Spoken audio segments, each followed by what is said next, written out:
Buenos días a todos, ¿qué tal? Soy Álvaro Serrano y es para mí un placer daros la bienvenida a este segundo episodio de los Cafés de CENIS, en el que vamos a abordar, yo creo que uno de los temas más relevantes de este congreso, que va a ser el de la transformación de las administraciones públicas. Y además tengo la fortuna de no estar solo. En este segundo episodio me acompañará Vanessa Vilaseca, que es responsable de las áreas de innovación, calidad y gestión documental del Ayuntamiento de Vilaseca, y también David Povedano, que es director general de Innovación y Transformación Digital del Ayuntamiento de Fuenlabrada. Y por si no fuera poco, sigo con mi compañero como presentador y como maestro de ceremonias, Gerardo Bustos, que es el que nos acompañará durante estos 5 episodios de los Cafés de CENIS. ¿Qué tal, Gerardo? Hola, buenos días. Dice bien, a pesar de la hora. Pues si os parece, podemos empezar por una pregunta fuerte que sirva para despertarnos, y es, ¿cuál sería, os la hago a los dos, cuál sería el coste de no transformar? Si queréis, empezamos por Vanessa y después contesta David. Las damas primero. Muchas gracias y buenos días, Gerardo, Álvaro y David. Bien, pues ante la pregunta de cuál es el coste de no transformar, yo creo que los principales riesgos de una organización que no se transforma, yo los dividiría como en 3 grandes bloques. Un primer bloque que sería el riesgo del incumplimiento normativo, otro segundo que sería el riesgo de la rigidez organizativa, que provocaría ineficiencias, ineficacias en la gestión o en los objetivos que tiene que tener la organización. Y el tercer bloque sería como los riesgos derivados de la credibilidad. Es decir, si una organización no se transforma, claro, que está llevando a cabo un incumplimiento además normativo y que tiene rigidez organizativa, que no transforma los equipos, no los dota, no los moderniza, no lo transforma, pues al final tiene un impacto en su credibilidad importante. Y un impacto en la credibilidad en el mundo público significa un impacto en la credibilidad política y al mismo tiempo en la credibilidad organizativa como institución pública. De manera que la pregunta que me formulo es si estamos dispuestos a pagar como administraciones un peaje derivado de la no transformación. Claro, pues es una baza peligrosa porque un peaje de este tipo no tengo claro que la sociedad lo quiera querer asumir. Las administraciones deben ser la punta de la lanza en el ámbito de la gestión, deben no solo parecerlo, sino que también deben merecerlo y se merecen poner en el centro a las personas, a la ciudadanía. Las administraciones tienen que estar al servicio de la ciudadanía y con la ciudadanía ubicada en el centro. David, la misma pregunta que ya. Pues buenos días a todos, a Gerardo, a Vanessa, a todo el equipo de CENIS y a aquellos que nos están viendo. En mi opinión, creo que el coste de no transformarse supone 2 líneas, una interna y otra externa. Como decía Vanessa en su análisis y en su intervención, el primer coste es para los ciudadanos. Es decir, nos estamos ya viendo quejas, aunque cuestan, pero por ejemplo con las citas previas, vemos blog o autores como Diego Gómez que escriben sobre la tiranía de las citas previas y lo que ha costado conseguirlo. Hemos vivido también una parte interna, que creo que es la que intentamos destacar también en este CENIS, que es la de los empleados públicos. Al final, la resistencia al cambio es muy fuerte y el coste de no transformar es un coste casi hasta, diría que físico, ¿no? De sufrimiento de los empleados públicos, en el sentido de que la organización no les da tampoco las facilidades para poder adaptarse a lo que la sociedad pide.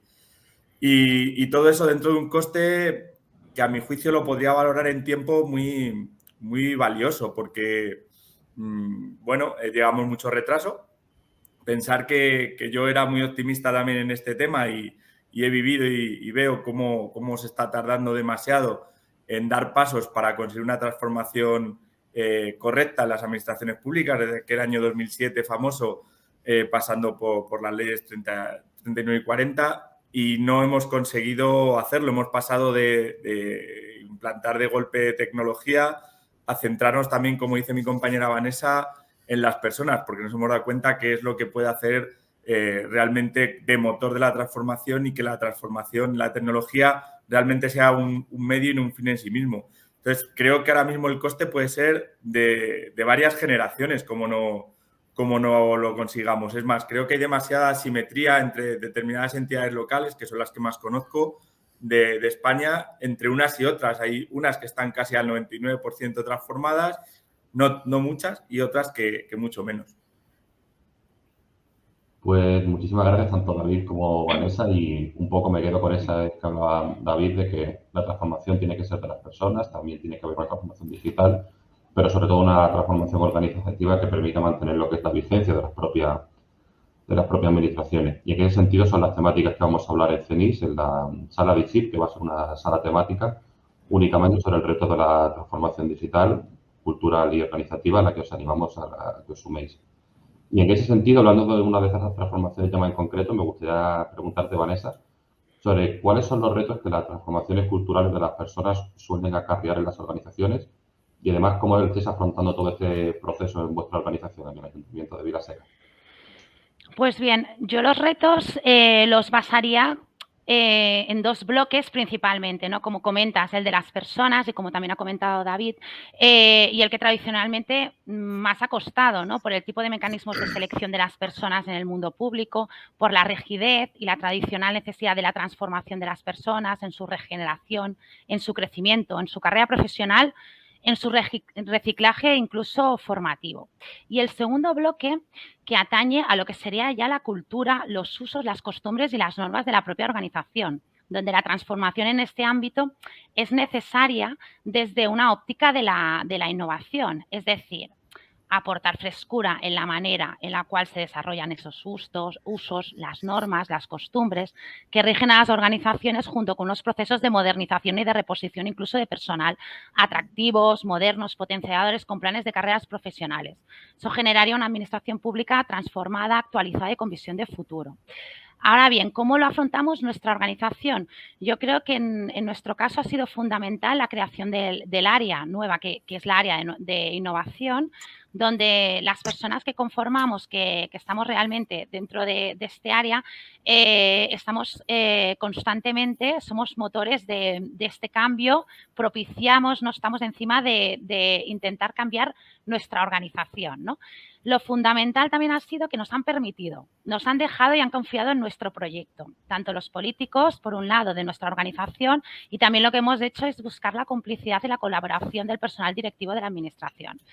El resto de áreas de la administración, lo que hemos conseguido es que nos vean como la transformación, como la modernización. ¿Pero por qué? Yo creo que es clave que trabajamos con cada persona de la organización, ¿vale? Porque cada persona es importante dentro de la organización, es embajadora de nuestra organización, puede aportar muchísimo a los proyectos. Intentamos comunicar al máximo los proyectos que nosotros realizamos, los hacemos partícipes, creamos grupos de trabajo, les explicamos y formamos.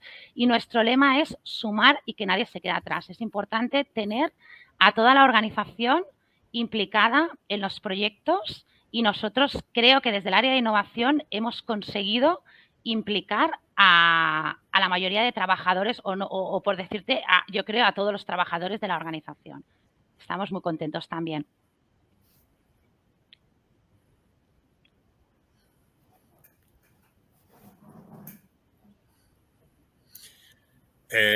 David, te toca a ti. Pregunta.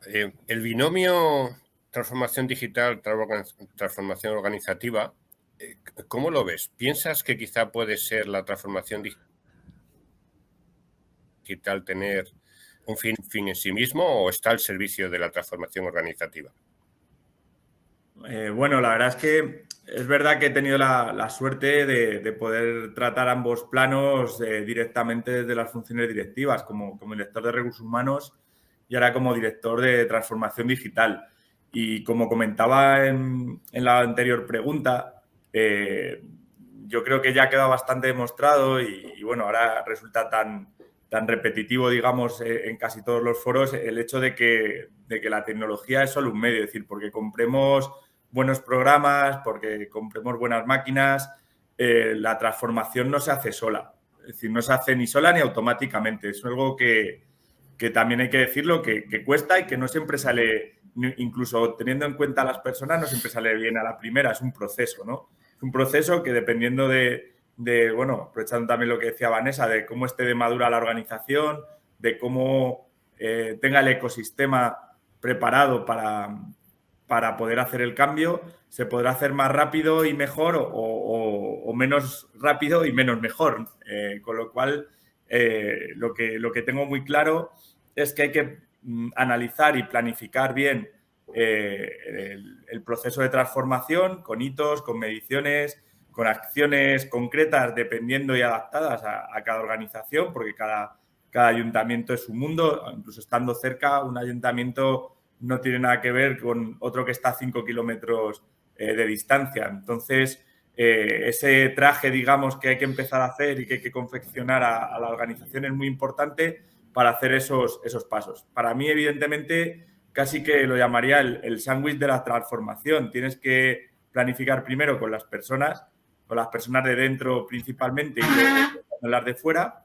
Luego tienes que pensar en la tecnología y luego de nuevo tienes que volver a pensar otra vez en las personas, ahora más desde el punto de vista interno de los empleados que tienen que llevar a cabo toda esa transformación. Con lo cual, yo creo que con ese sándwich queda un poco respondido tu pregunta, Gerardo, porque sí, efectivamente, tienes que tratar los dos planos, el personal y el tecnológico. Y para mí el tecnológico es más un medio que un fin en sí mismo, incluso, bueno, y el de la transformación de la organización también. Al final el fin no deja de ser otro que el servicio público, un buen y correcto servicio público y el interés general que nos emana desde la Constitución. Pues muchísimas gracias, David. Me quedo un poco con eso, que al final el fin de la transformación debe de ser dar un mejor servicio a la ciudadanía, que al fin y al cabo son los usuarios y en cierta medida los propietarios de las propias administraciones, porque son las que con sus impuestos permiten que estas puedan llevar a cabo su función. Ya hemos hablado un poco casi de las tres transformaciones, de la digital, de la organizativa y de la cultural. Y me gustaría haceros yo creo que un poco la pregunta del millón y la que mucha gente se hace, y es si están realmente preparadas las administraciones para poder llevar a cabo una transformación cultural que sea realmente transformadora, realmente efectiva, que genere realmente un valor público en la propia organización. No sé qué opinas tú sobre esta gran pregunta, Vanessa. Bueno, una gran pregunta. Entonces, a ver, yo te respondería que quiero entender que sí, que están capacitadas y que es posible, ¿no? Lo que pasa que es verdad que el camino para llegar yo creo que no es fácil, ¿no? Dentro de las organizaciones, un poco lo que comentaba también David, o sea, al final dentro de las organizaciones existe un ecosistema y para llegar a buen puerto se tiene que trabajar todos en la misma línea y remar hacia el mismo lado. Sí que es verdad que las organizaciones se deben tener claros los objetivos y después trabajar todos hacia la consecución de estos objetivos, escalarlos a toda la organización. No hay que tener miedo a comunicar internamente, en ser transparentes dentro de las organizaciones, trabajar colaborativamente, retener el talento, formarse el personal de la organización. Porque no, lo que ahora ya hablamos de trabajadores líquidos, ¿no? Que se puedan desplazar estos trabajadores dependiendo de los proyectos que se hacen dentro de la organización, ¿no? En los diferentes equipos. Entonces, yo sí que creo que es posible, pero que se tiene que alinear toda la organización y a veces no es fácil. No es fácil. Y luego yo creo que también tienes que tener dentro de la organización impulsores del cambio. Pero yo creo que es posible y yo creo que hay organizaciones que han llegado y que están en ello. No sé qué opinará David al respecto. Complicada la pregunta, David. Bueno, yo voy a ser más radical en la respuesta. Yo creo que sí, obviamente. Creo que todas las administraciones no solo están preparadas, sino que además deben hacer esa transformación.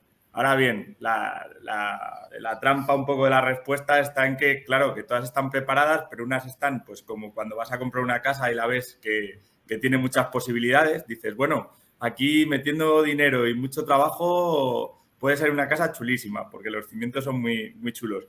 Y otras que, bueno, que las compras un poco más amuebladas, ¿no? Que la ves y que luego vas dando ya el toque a tu gusto. Es decir, lo que os decía también antes, yo creo que un buen análisis y una buena planificación de la situación de la organización, de la situación del ayuntamiento es el punto de partida clave. a partir de ahí ninguna entidad local es igual a otra, ni sirven las mismas herramientas, las mismas respuestas. En unas costará más tiempo, en otras costará menos, pero todo va también por hitos. Es decir, todas también en la mayoría de entidades locales pues tenemos puntos fuertes y puntos débiles también diferentes. Algunos son pues, los programas sociales, otro es la atracción de talento, otros que sean más grandes, que sean más pequeñas, que sean más fáciles de mover o difíciles. Pero yo creo que todas tienen, ya os digo, no solo las posibilidades de hacerlo, porque creo que existen las posibilidades, no hay nada que radicalmente impida hacer la transformación. De hecho, como decía antes, muchas las hacen incluso sin saberlo y a trozos y un tipo Frankenstein. Y además tenemos el deber de conseguir esa transformación porque cada vez se nos ven más las costuras, como decía antes, con ejemplos de cita previa o con reclamaciones sobre la presentación de demasiados papeles que ya obran en poder de la administración, por ejemplo. Entonces, yo creo que esa es un poco la respuesta que a día de hoy corresponde a esa pregunta.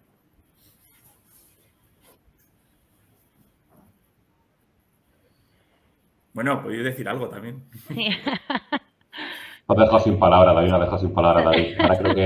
Ahora creo que Gerardo tiene una pregunta preparada para vosotros acerca de Cenís. Vamos cerrando ya. Sí, una respuesta muy rápida.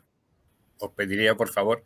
Es el programa del Congreso está vivo y casi el último momento, muy ligado a actualidad, a lo que ocurre y tal, pero ya está prácticamente o bastante avanzado, ¿no?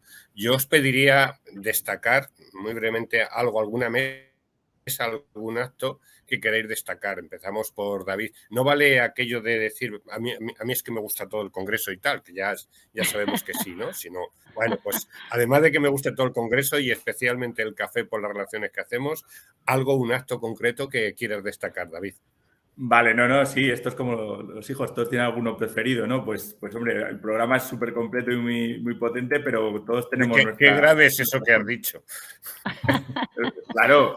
Y de hecho yo normalmente no suelo ser corporativista, pero en esta ocasión voy a barrer para casa, pero creo que con cierta objetividad, es decir, creo que merece la pena. En primer lugar voy a destacar la ponencia Evolución de la e-administración a otros niveles, que se va a celebrar en la sala FEM el día 13 de diciembre de 1:35 a 2:05 y creo que esa mesa va a ser muy importante. Además, bueno, cuenta con una compañera muy potente a nivel de innovación dentro del Ayuntamiento de Fuenlabrada, que es Mariby Menéndez, y que la conozco personalmente y por eso digo que objetivamente creo que va a merecer mucho la pena. Y voy a permitirme otra más, también de forma corporativa, que es la ponencia Audio-Vídeo Actas, Más y Mejor, y que no tenéis ni que salir de la anterior recomendación, es el día 13 de 2:05. Muy rápido. Y ahí a mi compañera María Rocío Parra Castejón, que es la secretaria del Ayuntamiento de Fuenlabrada, que estamos discutiendo precisamente todo este tiempo, desde enero de este año, el tema de las videoactas. Y ya, corto, doy el tiempo a los demás.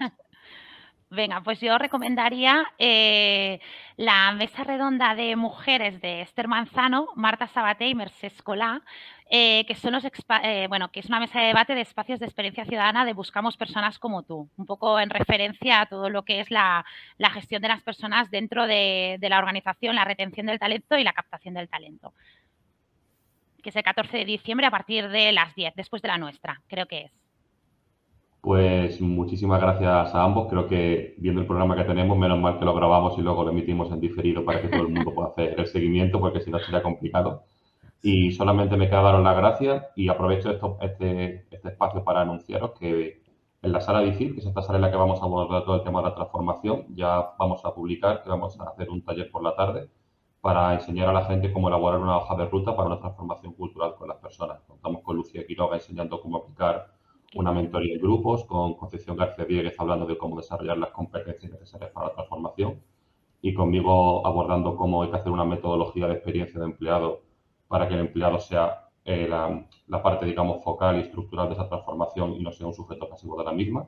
Y va a haber plazas limitadas, pero creo que va a merecer mucho la pena y os animo tanto a que os inscribáis para ese taller como también en el propio Congreso de CENIC, que siguen las inscripciones abiertas en cenic.es. Y con esto ya os dejo que empecéis esta mañana. Espero que el café os haya sabido bien y agradecer tanto a Vanessa como a David y también a Gerardo, mi compañero, su tiempo, que sé que es limitado. Muchas gracias.